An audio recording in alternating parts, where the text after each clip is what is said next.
ሁላችንንም ተመሳሳይ የሚያደርገን አንድ ነገር ቢኖር መሻሻል እንፈልጋለን። አሁን ካለንበት አንድ ስቴፕ ከፍ ማለት እንፈልጋለን። በህይወት ሁል ጊዜ የሚደጋገሙ ግን ደግሞ አቴንሽን የማንሰጣቸው ነገሮች አሉ። ከዚህ በፊት ዲስፖዘብል ታይም ስለሚባል ኮንሴፕት ነግሬያችሁ ነበረ። በቀን ውስጥ ሁላችንም ጠዋት ስነቃ 24 ሰዓት ነው ያለን። የቀን ግዴታችንን ከሰራን በኋላ ሁላችንም የምትተርፈን ሰዓት አለች። ያቺ ሰዓት ብሮክ የሆነን ሰውና ሚሊዮነር የሆነ ሰው መካከል ያለችው እሷ ነች። ምክንያቱም በዛ ሰዓት ውስጥ ሌሎች ሰዎች ህይወታቸውን ቢልድ ያደርጋሉ። በዛች ሰዓት ውስጥ ሌሎች ሰዎች ደግሞ ህይወታቸውን ገደል ያስገቡታል። ሰመር ለብዙ ሰዎች እንደ ዲስፖዘብል ታይም ነው። በአመት አንድ ጊዜ ተመልሶ የሚመጣ፣ በዚህ ጊዜ ውስጥ ግን አንዳንዶች ህይወታቸውን የሚገነቡበት፣ አንዳንዶች ደግሞ ታይም ስላገኙ ህይወታቸውን የሚያጠፉበት ጊዜ ነው። ይኸውላችሁ ምንም መጥፎ ነገር አላደረጋችሁም፣ ሱስ ውስጥ አልገባችሁ ማለት ደህና ናችሁ ማለት አይደለም። በዚህ ጊዜ አንድ ሰው ወደፊት መፍጠን መራመድ ካልቻለ ወደኋላ እየሄደ ነው እንጂ ቁሟል የሚባል ነገር የለም። ይሄ ክረምት ግን እንደሌላው የምታባክኑት ሳይሆን አክቹሊ የሚታይ ለውጥ የምታመጡበት እንዲሆን እፈልጋለሁ። ለዛም የ90 ቀን ቻሌንጅ ነው ይዤላችሁ የመጣሁት። የዚህ ቻሌንጅ ዓላማ የሚቀጥሉትን 90 ቀናት ራሳችን ላይ መስራት ከቻለን ቀጣይ ዓመት ላይ አሁን ካለንበት ስቴጅ አንድ ስቴፕ የተሻሉ ሰዎች መሆን እንችላለን። እዚህ ቪዲዮ ላይ በዲቴል ነው የምንመለከተው። ምንም ፖይንት ሚስ እንድታደርጉ ስለማልፈልግ ኖትቡክ እና እስክሪብቶ ያዙ። ትንሽ ቦሪንግ ሊሆን ይችላል፣ ግን እመኑኝ በጣም ነው ኢንጆይ የምታደርጉት። እንዲሁም ደግሞ ይሄንን ቻሌንጅ አክሰለሬት እንድታደርጉ the most success እንድታገኙበት ያዘጋጀሁላችሁ ጊፍት አለ። እሱንም በኋላ ነግራችኋለሁ። ምናልባት ለዚህ ቻናል አዲስ ከሆናችሁ ዮናስ ሞ እባላለሁ። ዩቲዩብ ላይ ቁም ነገር ለማየት የምትወጡ ሰዎች ከሆናችሁ ሰብስክራይብ በማድረግ ፋሚሊው ነው። የሰመር ፕላናችሁ 3 ስቴፖች ያሉት ነው የሚሆነው። የመጀመሪያው ስቴፕ የሚሆነው ሰልፍ ኦዲት መስራት። ሁለተኛው ስቴፕ የሚሆነው ክሊር የሆነ ኢንቴንሽን ማስቀመጥ፣ እዚህ ጋር ነው ፕላን የምናደርገው። ሶስተኛው ስቴፕ ደግሞ የሚሆነው ሰመራችሁ ለ3 ፌዝ መክፈል ነው። ከላይ ፕላን የተቀመጠውን ነገር ለ3 እንከፍለውና እንዴት ኤክስኪዩት እንደሚደረግ እያንዳንዱ እናያለን። ኦልራይት የመጀመሪያው ሰልፍ ኦዲት ብያችኋለሁ። ኦዲት መስራት ማለት ራስን ወደ ኋላ ሄዶ መመልከትና የተሳሳታችሁበትን ቦታ እንዲሁም ትክክል የነበራችሁበትን ቦታ ፊገር አውት የማድረግ ፕሮሰስ ነው። ፕላኖች ያሉት የመጀመሪያው ፕላን የባለፈውን ሰመር ኦዲት ማድረግ ነው። እስኪ ወደ ኋላ ሄዱና የዛሬ ዓመት ሰመርን እንዴት ነበር ያሳለፋችሁት? መመለስ ያለባችሁን ጥያቄዎች ልንገራችሁ። የመጀመሪያው ምን ነበር በነበራችሁ ታይም የሰራችሁት? ሁለተኛው ለማድረግ አስባችሁ ግን ያላሳካችሁት ነገር ምን ነበር? ሶስተኛው ዲስትራክትድ ያደረጋችሁ ነገር ምንድነው? ሶሻል ሚዲያ፣ ሰዎች ወይስ ኦቨር ኮሚት ማድረግ? ሁለተኛው ፕላን የሚሆነው ዲፕ የሆኑ ክላሪቲ የሚፈጥሩ ጥያቄዎችን ራሳችሁን ጠይቁ። ይሄንን ኤክሰርሳይዝ ማድረግ ሁሉም ሰው አለበት። እነዚህ ጥያቄዎች ምንድናቸው? የመጀመሪያው ፌል ማድረግን መውደቅን ባትፈሩ ኑሮ በአሁኑ ሰመር ምን ታደርጋላችሁ? ሁለተኛ ውስጣችሁ የሚነግራችሁ ዲፕ ዳውን ውስጣችሁ የሚነግራችሁ ግን ኢግኖር እያደረጋችሁት ያላችሁት ነገር ምን አለ? ምናልባት መስራት የምትፈልጉት ነገር ሊሆን ይችላል። ምናልባት ቼክ ማድረግ ያለባችሁ መጽሐፍ፣ ምናልባት መውሰድ ያለባችሁ ኮርስ ሊሆን ይችላል። ውስጣችሁ ያውቀዋል ግን ኢግኖር እያደረጋችሁት ምንድነው? ጻፉት። ሶስተኛ በህይወታችሁ የተሻለ ኦፖርቹኒቲ ይዘው እየመጡ ግን ኢግኖር እያደረጋችኋቸው አቮይድ እያደረጋችሁ ያላችኋቸው ነገሮች ምን አሉ? ምናልባት የሆኑ የራቃችኋቸው ሰዎች አሉ። የራቃችኋቸው ኦፖርቹኒቲዎች፣ ኢቨንቶች ምን አሉ? ፑሽ እያደረጋችሁ አቮይድ እያደረጋችሁ ያላችሁት። አራተኛ 100,000 ብር ባንክ አካውንታችሁ ላይ ቢኖር ያለምንም ፕሬሸር ስፔንድ አድርጉት ብትባሉ ምን ላይ ስፔንድ ታደርጉታላችሁ? እነዚህ ጥያቄዎች አክቹሊ ምንድነው የሚፈልገው የሚለውን ፊገር አውት እንድታደርጉ ይረዷችኋል። የህይወት የትኛውን ፌዝ ላይ ብትሆኑ እነዚህን ስጠይቁ የሆነ ክላሪቲ ታገኛላችሁ። ናው ሶስተኛው ፕላን የሚሆነው ኦዲት ስታደርጉ በምን አይነት የህይወታችሁ አስፔክት ላይ ነው የሚለው ነው። ኦልራይት ሶስተኛው ፕላን የሚሆነው የህይወታችሁ የትኛዎቹን ኤሪያዎች ነው ኦዲት የምታደርጉት? የመጀመሪያው ኤሪያ ማይንድሴት እና ኢሞሽን። ምን አይነት ጥያቄ ነው የምትጠይቁት ኦዲት ለመስራት? ስለ ራሳችሁ ምንድነው እያወራችሁ ያላችሁት? እያደጋችሁ ነው ወይስ ተመሳሳይ ሉፕ ውስጥ ነው ያላችሁት? ሁለተኛው ኤሪያ ያላችሁበት ኢንቫይሮንመንት። የምትጠይቁት ጥያቄ አሁን ያለሁበት ስፔስ እንዳድግ፣ ፎከስ እንዲኖረኝ፣ ክላሪቲ እንዲኖረኝ እያገዘኝ ነው ወይስ ሃርም እያደረገኝ ነው፣ እየጎዳኝ ነው ያለው? ሶስተኛው ዲጂታል ላይፋችሁ ኦንላይን የትኛው ቦታ ላይ ነው ጊዜ እያሳለፋችሁ ያላችሁት? አራተኛ ለርኒንግ ኤንድ ካሪየር፣ ትምህርትና ያላችሁ ሙያ ሊሆን ይችላል። አዲስ ስኪል እያገኘሁ ነው ያለሁት ወይስ ዝም ብዬ ቢዚ የሆንኩ ነው ያለሁት? አቴንሽን ልሰጠው የሚገባው ነገር ምን አለ? እነዚህን ጥያቄዎች ጠይቃላችሁ። ቀጣይ ሪሌሽንሺፕ፣ ማን ነው በህይወቴ እያገዘኝ ያለው? ጥሩ ኢምፓክት ህይወቴ ውስጥ ያለው ማን ነው? ማን ነው ድሬን እያደረገኝ ያለው? ከሁሉ በላይ ደግሞ አቮይድ እያደረግኩት ያለሁት ኮንቨርሴሽን አለ ወይ? ከማጋ ነው ይሄ ኮንቨርሴሽን ያለው? በእርግጠኝነት ለዚህ መልሳችሁ አሁን የሚሆነው የመጨረሻው ጤናና ጉልበታችሁ፣ አጠቃላይ ዌልቢንጋችሁ። በስነስርዓት እየተኛሁ ነው ወይ? በስነስርዓት እየተመገብኩ ነው ወይ? እንቅስቃሴ እያደረግኩ ነው? በህይወቴ ኔግሌክት እያደረኩት ኢግኖር እያደረኩት ያለሁት አስፔክት አለ ወይ? ሰውነቴን የምፈልገው ቦታ ላይ ነው ወይ ያለው? ከዚህ በላይ መጨመር እፈልጋለሁ ወይስ መቀነስ እፈልጋለሁ? ለነዚህ ጥያቄዎች ራሳችሁን ሳትዋሹት በስነ ስርዓት መልሱን አስቀምጡት። ኦልራይት፣ በዚህ መንገድ ራሳችሁን ኦዲት ካደረጋችሁ በኋላ ቀጣዩ ፓርት የሚሆነው የአሁን ሰመር ኢንቴንሽኔ ምንድነው የምሰራው በዚህ ሰመር ፕራዮሪቲ የምሰጠው ነገር ምንድነው? ሁሉም ነገር ላይ ጥሩ ልትሆኑ አትችሉም። 90 ቀን አንድ ነገር ላይ ነው ፎከስ የምታደርጉት፣ አንድ ነገር። ሰው ቅድም ካወራናቸው የህይወት ፓርቶች መካከል ምረጡና አንዱ ላይ ስቲክ ታደርጋላችሁ። ለሱ የተወሰኑ ፕላኖችን ልንገራችሁ። የመጀመሪያው ሁሉም ነገር ላይ ኢምፕሩቭ ማድረግ አትችሉም። ቢካዝ ሰመር አጭር ጊዜ ነው። እያወራን ያለነው የ90 ቀን ቻሌንጅ ነው። ስለዚህ በዚህ 90 ቀን ውስጥ ማስተካከል የምንችለው አንድ ቅድሚያ የምንሰጠው ጉዳይ ይኖራል። ናው የሰመር ፕላናችሁን ስታስቀምጡ የሆነ ቬግ የሆነ ፕላን ሳይሆን አሁን በምነግራችሁ መንገድ ነው ፕላን የምታደርጉት። የመጀመሪያው ማሳካት የምትፈልጉትን ነገር በአንድ ሴንቴንስ ግለጹት። ለምሳሌ ምን ማለት ነው? በዚህ ክረምት ይሄን አደርጋለሁ እንደዚህ ለመሆን፣ በዚህ ክረምት ይሄንን እማራለሁ so that I can be እንደዚህ አይነት ሰው፣ በዚህ ሰመር ስፖርት ሰራለሁ ኪሎ እንድቀንስ፣ በዚህ ሰመር ይሄን አደርጋለሁ እንደዚህ እንደሆን። አክሽኑንና አውትካሙን አንድ ላይ አድርጋችሁ ክሊር የሆነ ኢንቴንሽን ታስቀምጣላችሁ። ምን ማለት ነው? ልድገምላችሁ በአንድ ሴንቴንስ። This summer I'm devoting myself to do this ባዶ so I can ባዶ This summer I am devoting myself to do this so I can dash። እዚህ ላይ አክሽናችሁንና ማምጣት የምትፈልጉትን ሪዛልት ጎን ለጎን ታስቀምጡታላችሁ። እያወራን ያለነው የ90 ቀን ቻሌንጅ ነው። 90 ቀን ሊሚትድ የሆነ ታይም ነው። ሁሉን ነገር ማሻሻል አትችሉም በዚህ ጊዜ ውስጥ። ስለዚህ ፕላን ስታደርጉ መከተል ያለባችሁ ስቴፖች የመጀመሪያው የሚሆነው ክሊር የሆነ ፕራዮሪቲ ማስቀመጥ ነው። ሁሉም ነገር ላይ ጥሩ ልትሆኑ አትችሉም። ቀደም 6 የህይወት ኤሪያዎችን አንስተናል። ከነሱ መካከል የትኛው ላይ ነው ድክመት ያለው፣ የትኛው ላይ ነው ፎከስ ማድረግ የምፈልገው የሚለውን አንዱን ምረጡ። ቃል ምገባላችሁ ለውጥ የምታዩት አንድ ነገር ላይ ነው። ያ ማለት ሌሎቹን አትሰሯቸው ማለት አይደለም፣ ግን ዲቮትድ የምትሆኑት ጊዜያችሁንና ኢነርጂያችሁን ያላችሁን ኤፈርት በሙሉ የምታሳድሩት እዛ ነገር ላይ ኢምፕሩቭ ለማድረግ ነው። ሶ ቹዝ ዋን፣ አንድ ኤሪያ ምረጡ። ሁለተኛው ስቴፕ የሚሆነው በመረጣችሁት የህይወት ኤሪያ ስፔሲፊክ የሆነ ጎል ማስቀመጥ ነው። ምን ማለት ነው? ለምሳሌ የማሻሽለው ሄልዝ ከሆነ ጤናዬ ላይ ከሆነ መስራት የሚፈልገው አንድ ሴንቴንስ ጎል አስቀምጣለሁ። ፕላን ሲባል አንድ ሴንቴንስ ፕላን አስቀምጣለሁ። ፕላን ሲባል በጣም ፋንሲ ነገር መሆን የለበትም። ኦኬ፣ በዚህ ሰመር I am devoting myself to do this so I can this ባዶ This summer I am devoting myself to do blank so I can blank። ወይም ደግሞ በአማርኛ በዚህ ክረምት ራሴን ይሄን ነገር ለማድረግ አስገድደዋለሁ ዳሽ ይሄንን ሪዛልት እንዳገኝ። በዚህ ሰመር ራሴን ስፖርት እንድሰራ አስገድደዋለሁኝ ውፍረት እንድጨምር or ውፍረት እንድቀንስ። በዚህ ሰመር መጽሐፍ እንዳነብ ራሴን አስገድደዋለሁ ሰው ምን እንደሆን የቢዝነስ ዕውቀት እንዲኖረኝ ቢዝነስ እንድጀምር።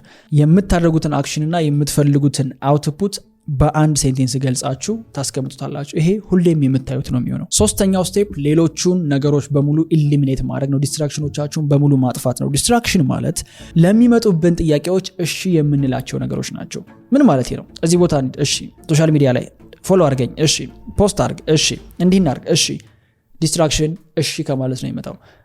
አንድን ነገር ከዚህ በኋላ እሺ ከማለታችሁ በፊት መጠየቅ ያለባችሁን ጥያቄዎች ልንገራችሁ። ይሄ በጣም ኢሴንሻል ነው። የመጀመሪያው የኔን የሰመር ፕላን ሰፖርት ያደርጋል አያደርግም? ባይ ዘ ዌይ ትናንሽ አክሽኖች ሊሆኑ ይችላሉ። ለምሳሌ ሳምባዲ ሲኒማ እንሂድ ሊላችሁ ይችላል። ታይሙ ከሌላችሁ ይሄ ነገር ፕላኔን ያግዘው አያግዘውም? ኦኬ፣ የሚያግዘው ከሆነ ሜንታል ሄልዝ ላይ ከሆነ እየሰራችሁ ያላችሁት መዝናናት ከሆነ ፕላናችሁ ሄዱ። የእናንተ ፕላን ግን መጽሐፍ ማንበብ ከሆነ ስፖርት መስራት ከሆነ ያንን ታይም መጽሐፍ ብታነቡት ነው የሚሻለው። ኦኬ። ሁለተኛው ነገር ማንም ሰው ባያየኝ ይሄን ነገር አደረገው ነበር ወይ? ማንም ሰው ባይጠይቀኝ፣ ማንም ሰው ፎርስ ባያደርገኝ ይሄን ነገር አደረገው ነበር ወይ? ብዙዎቹ ነገሮች አታደርጓቸው። ኦኬ። ሶስተኛ አሁን የማደርገው ነገር መሆን ወደምፈልገው ዳይሬክሽን እየወሰደኝ ነው ወይስ ያለሁበት ቦታ ላይ ስታክ አድርጌ እንድቆም ነው የሚያደርገኝ ወይስ ጭራሽ ወደ ኋላ ይመልሰኛል? አንዳንድ የምናደርጋቸው ነገሮች ለውጥ እንዳናመጣ ጭራሽ ደግሞ ወደ ድሮ ሀቢቶቻችን ጎትተው የሚወስዱን ይሆናሉ። ይሄ በጣም ወሳኝ ጥያቄ ነው። አራተኛ የሚሆነው ይሄን ነገር ለመስራት እየመረጥኩ ያለሁት ከፍላጎት ነው ወይስ ጥፋተኝነት ስሜት ስለተሰማኝ የሆነ ሰው ቢማለት ስለማልፈልግ ነው? ይሄንም ክሊር ሊያስቀምጡት። አንድ ነገር መስራት ፈልጋችሁ ከነዚህ ጥያቄዎች መካከል ሁለቱን ፌል ካደረገ ዲስትራክሽን ነው ማለት ነው። ይሄን እንድታረጉ የማስገድዳችሁ ለመሰላችሁ the Pareto principle የሚባል ህግ አለ። የ80-20 ህግ። የ80-20 ህግ ምንድነው የሚለው? የትኛውን ቦታ ላይ 80% የሚሆነውን ሪዛልት የሚያመጡት 20% ስራዎች ናቸው። 80% ስራዎች የሚያመጡት 20% ሪዛልት ነው። ምናልባት ቢዝነስ ላይ ፋውንደሩ መጽሐፍ ማንበቡ፣ ከሰዎች ጋር ኔትወርክ ማድረጉ፣ አዳዲስ ፕላኖችን ማምጣት ከሌላው ስራ አንጻር 20% ስራ ሊሆን ይችላል። ይሄ 20% ስራ ግን ቢዝነሱ ላይ 80% ሲግኒፊካንት የሆነ ለውጥ ያመጣል። ከዛ ውጭ ያሉት ግን ዴይሊ ኢሜል መመለስ፣ ሚቲንጎች መግባት፣ እነዚህ ነገሮች 80% ሰዓት ይወስዳሉ። ቢዝነሱ ላይ የሚያመጡት ኢምፓክት ግን 20% ነው። ይሄንን ወደ ህይወታችሁ ስታመጡት 20% ታይም የሚወስዱ ስራዎች ናቸው ሲግኒፊካንት የሆነ የ80% ለውጥ የሚያመጡት። ምናልባት መጽሐፍ ማንበብ፣ ኤክሰርሳይዝ ማድረግ፣ ከሰዎች ጋር ኮኔክት ማድረግ፣ መማር፣ እነዚህ ነገሮች 20% ኦፍ ዘ ታይም የምትሰሯቸው ሊሆኑ ይችላሉ፣ ግን ህይወታችሁ ላይ 80% ለውጥ የሚያመጡት እነዚህ ናቸው። ሰው በተቻለ መጠን ዲስትራክሽኖቻችንን ባስወገድን ቁጥር ፎከሳችን ወደ 20% ይጠጋልናል። ሶስተኛው ስቴፕ የሚሆነው ሰመራችሁን በ3 ፌዞች መክፈል ነው። ፕላናችሁ በስነ ስርዓት ኤክስኪዩት እንዲደረግ የምትፈልጉ ከሆነ መቼ ጀምራችሁ መቼ እንደምትጨርሱ ልታውቁት ይገባል። ብዙ ሰው ታይም ስለማይሰጠው ነው መሀል ላይ በርናውት ሆኖ ደክሞት ወይም ረስቶት የሚያቆመው። ስለዚህ በ3 ፌዞች እንክፈለው። የመጀመሪያው ፌዝ ፋውንዴሽን ነው። ይሄንን ለሰኔ ነው ዴዲኬት የምናደርገው። ስራችሁ የሚሆነው ምን ላይ ነው ፎከስ ማድረግ ያለብኝ የሚለውን ፊገር አውት ማድረግ ነው። ሪሶርሶችን የምትሰበስቡበት፣ ቱሎችን የምትሰበስቡበት፣ ኢንተረስታችሁን ራሳችሁን ተመልክታችሁ ምን ላይ ነው መስራት የሚፈልገው የሚለውን ዲስከቨር የምታደርጉበት ነው። ብዙ ሰው ምን እንደሚፈልግ አያውቅም። ምን እንደምትፈልጉ ለማወቅ ሾርትከቱ ብዙ ነገር መሞከር ነው። ስለዚህ በዚች አጭር ጊዜ ውስጥ ሁሉንም በተቻለ መጠን ዴብዝ የገባችሁ መሞከርና ማየት፣ የትኛው ላይ ነው ፎከስ ማድረግ ያለብኝ የሚለውን ማወቅ። ብዙ ሰው ግን ምን መስራት እንደሚፈልግ አያውቅም እና በጣም ኖርማል ነገር ነው። ለማወቅ ከፈለጋችሁ ሾርትከቱ ብዙ ነገር መሞከር ነው። ይሄ ግን ታይም ይወስዳል። ራይት ሶ አላማችሁ ቢዝነስ መጀመር ከሆነ በዚህ ሰመር እሱን ፕራክቲስ አድርጋችሁ ቀጣይ ዓመት ላይ ገንዘብ ሜክ ማድረግ ከሆነ የምትፈልጉት ለእናንተ ያዘጋጀሁላችሁ ስጦታ አለ። እሱም በሰመር ልትጀምሩት የምትችሉት ቢዝነስ ፉል ብሬክዳውኑ ምን ይመስላል የሚለውን በ2 ቀን የኦንላይን ዌቢናር ላሳያችሁ። የፊታችን ጁን 23 እና 24 ያዘጋጀሁት የ2 ቀን ነፃ ዌቢናር አለ። ምናልባት አልፎ ሊሆን ይችላል ይህን ቪዲዮ የምትመለከቱት። በዚህ ዌቢናር ላይ ስትመጡ ቤስት ቢዝነስ ሞዴል የሚባለውን መርጠን እንዴት በ90 ቀን ውስጥ ቢዝነስ ታደርጉታላችሁ የሚለውን ፉል ብሬክዳውን አሳያችኋለሁ። በነፃ ለመዝገብ ሊንኩን ከስራ አስቀምጥላችኋለሁ። ሁለተኛው ፌዝ ዴብዝ ነው። የመረጣችሁት ነገር ላይ በጥልቀት ገብታችሁ ፕራክቲስ የምታደርጉበት፣ ራሳችሁን ኮሚቴ የምታደርጉበት ነው። ለዚህ ሐምሌን እንሰጠዋለን። በዚህ ፌዝ ውስጥ የሚገቡ ነገሮች ምንድናቸው? መስራት የምትፈልጉት ነገር ለምሳሌ ሶሻል ሚዲያ ማርኬቲንግ ከሆነ በሳምንት ካውንት ማድረግ የምትችሉትን ሰዓት ዴዲኬትድ ታደርጋላችሁ። በሳምንት መስጠት የምትችሉትን ሰዓት ለምሳሌ በቀን 1 ሰዓት ዴዲኬት ማድረግ የምትችሉ ከሆነ በ7 ቀን ውስጥ 7 ሰዓት አላችሁ። ይህንን ሰዓት ምን ቀን ከዚህ እስከዚህ፣ በዚህ ቀን ከዚህ እስከዚህ፣ ይህንን ሰዓት በእያንዳንዱ የሳምንቱ ቀኖች መቼ እንደሆነ ስፔሲፊክ አድርጋችሁ ስኬጁላችሁ ላይ ያስቀምጡት። በዚሁ አጋጣሚ ካላንደር የማትጠቀሙ ከሆነ እያስገድድኳችሁ ነው። ሁላችሁም ካላንደር ይኖራችሁ። ኖሽን ካላንደር፣ ጉግል ካላንደር፣ ኤኒ ካላንደር ይሁን የአፕልም ካላንደር፣ እዛ ላይ ቀናችሁን ስኬጁል ማድረግ ጀምሩ። ያ ማለት ጠዋት ከዚህ ከዚህ ይሄን ነው የምሰራው፣ ከዚህ ከዚህ ይሄን ነው የምሰራው። ታይማችሁን ትራክስ ካላደረጋችሁ ድረስ ምን አይነት አውትፑት እያገኛችሁ እንደሆነ ሜጀር ልታደርጉት አትችሉም። ሜጀር የማናደርገው ነገር ላይ ደግሞ ኢምፕሩቭ ማድረግ አንችልም። ይሄ ሳይንስ ነው። መሻሻል የምትፈልጉ ከሆነ ኤግዛክትሊ በቀን የትኛው ሰዓት ላይ ነው ሶሻል ሚዲያ ማርኬቲንግን የማጠናው ብላችሁ አንድ ስፔሲፊክ የሆነ ታይም ስጡት። በዛ ሰዓት ላይ ራሳችሁን ኮሚት ታደርጉታላችሁ። ሌላ ምንም ነገር አትሰሩም። በሳምንት 7 ሰዓት ይኖራችኋል ማለት ነው። ሌላው እዚሁ ፌዝ ላይ እናንተ በምትሰሩት ስራ ሰክሰስፉል የሆኑ ሰዎችን ማጥናት ላይ ኦብሰስ እንድትሆኑ ፈልጋለሁ። ምግብ ስትበሉ የምትመለከቱትን ሙቪ በዩቲዩብ ቪዲዮ ሪፕሌስ አድርጉት። ያ የምትመለከቱት የዩቲዩብ ቪዲዮ ደግሞ እናንተ ልትሰሩት ያሰባችሁት ፊልድ ላይ ሰክሰስፉል የሆኑ ሰዎች የሚሰሯቸውን ኮንቴንቶች ነው። ኢንፎርሜሽን ፎር ፍሪ አለ። ላይሳይ ኮርስም ደግሞ ከሆነ ጆይን ያደረጋችሁት ምሳምት በሉበት ሰዓት ላይ ማታ ሌጀር ታይማችሁ ላይ በፒሲያችሁ ኦር በስልካችሁ የምትመለከቱትን ነገር በዛ ኢንፎርሜሽን ሪፕሌስ አድርጉት። እዚህ ወቅት ላይ የምናባክነው ሰዓት የለንም። ሌላው ዲስትራክሽኖቻችሁ ምን እንደሆኑ ለይታችሁ ካወቃችኋቸው በኋላ ያለምንም ሀዘኔታ ያለምንም ርህራሄ እነሱን ዲስትራክሽኖች ከት ማድረግ ነው። ሰመር ስለሆነ ታይም ስላለ የምታገኟቸው ስኬጁል ያደርጓቸዋቸውን ነገሮች በሙሉ ከታርጓቸው። አይ ነው ቦሪንግ ላረጋችሁ ነው፣ ግን ሁኑ። ትረስት ሚ ኢትስ ወርዝ ኢት። ምንም ፈኑም መዝናናቱም የትም አይሄድባችሁም፣ በጊዜው ይደርሳል። እዚህ 1 ወር ላይ ዲፕ ፎከስ ውስጥ የምትገቡበት ጊዜ ነው። ዲስትራክሽኖቹን በሙሉ ያለምንም ሀዘኔታ አቋርጧቸው። በዚህ መንገድ በሳምንት 7 ሰዓት ብትሰጡት በ4 ሳምንት ጊዜ ውስጥ 28 ሰዓት አጠናችሁት ማለት ነው። 28 ሰዓት ለአንድ ነገር መስጠት የምትችሉ ከሆነ በደንብ ፕራክቲስ አድርጋችሁ ጥሩ መሆን ትችላላችሁ። አትሊስት ቤዚክ የሆነ ስኪል ሌቭል ላይ መድረስ ትችላላችሁ። ሶስተኛው ፌዝ ይሄንን ቤዚክ ስኪል ይዛችሁ ወደ ሪያሊቲ መምጣት ነው። ሪያሊቲ ላይ ስትመጡ የመጀመሪያው እናንተ ያላችሁበት ፊልድ ላይ ካሉ ሰዎች ጋር ተገናኝቶ ማውራት ነው። እነዚህ ሰዎች ምን ላይ ታገኟቸዋላችሁ? የመጀመሪያው ሶርስ የሚሆነው ሊንክድን ላይ ነው። ሄዳችሁ ሰርች ብታደርጉ የእናንተን ፊልድ ግራፊክ ዲዛይነር ኦር ሶሻል ሚዲያ ማርኬተር ብላችሁ ሰርች ብታደርጉ ኢትዮጵያ ውስጥ ያሉ የሚሰሩ ሰዎችን ያመጣላችኋል። ሊንክድን የፈቀደላችሁን ያህል ከነሱ ጋር ኢንተራክት ማድረግ፣ ስራዎቻችሁን ሪቪው እንዲያደርጉላችሁ መጠየቅ ነው። ሁለተኛው ሳምፕል ፕሮጀክት ወስዳችሁ መስራት ነው፣ በነፃ ማገልገል ነው። ቪዲዮ ኤዲቲንግ ከሆነ የተማርከው 1 ወር ሙሉ 3ኛው ፌዝ ላይ ሳምፕል ፕሮጀክት ወስደ በነፃ ለሆነ ሰው ለሆነ ክላይንት ኦር ደግሞ የሆነ አይዲያል ክላይንት ፈጥረህ ያንን ፕሮጀክት መስራትና ሰዎች አይተው ኮሜንት እንዲሰጡበት ማድረግ ነው። ሌላው እዚህ ፌዝ ላይ ለምትሰሩ ስራ ፖርትፎሊዮ ታዘጋጃላችሁ። ስለናንተ የሚገልጽ ዶክመንት ማለት ነው ፖርትፎሊዮ። ጉግል ላይ ሄዳችሁ ፖርትፎሊዮ ሳምፕል ብትሉ ማአት ሳምፕሎች ታገኛላችሁ። ምን እንደምትሰሩ፣ ባክግራውንዳችሁ ምን እንደሆነ፣ ዩኒክ ስኪላችሁ ምን እንደሆነ የሚገልጽ ፖርትፎሊዮ ትሰሩና የሰራችኋቸውን ስራዎች ያ ማለት አሁን ቴስት ያደረጋችኋቸው ነገሮች እዛ ላይ ታስገቡታላችሁ። በቀጣይ ፖርትፎሊዮ ካዘጋጃችሁ በኋላ ቀጣዩ ስቴፕ የሚሆነው የቢዝነሱን ሳይድ መማር ነው። የትኛውም የመረጣችሁት ስኪል ቢሆን የሆኑ ሰዎች ቢዝነስ እየሰሩበት ነው። ስለዚህ ለዛ ቢዝነስ የሚያስፈልጉትን ነገሮች ካሁኑ መማር ምን ማለት ነው? ስለ ዋጋ ወጣት ሊሆን ይችላል፣ ስለ ስቶሪ ቴሊንግ ሊሆን ይችላል፣ ስለ ብራንዲንግ፣ እነዚህ ነገሮች ታጠናላችሁ።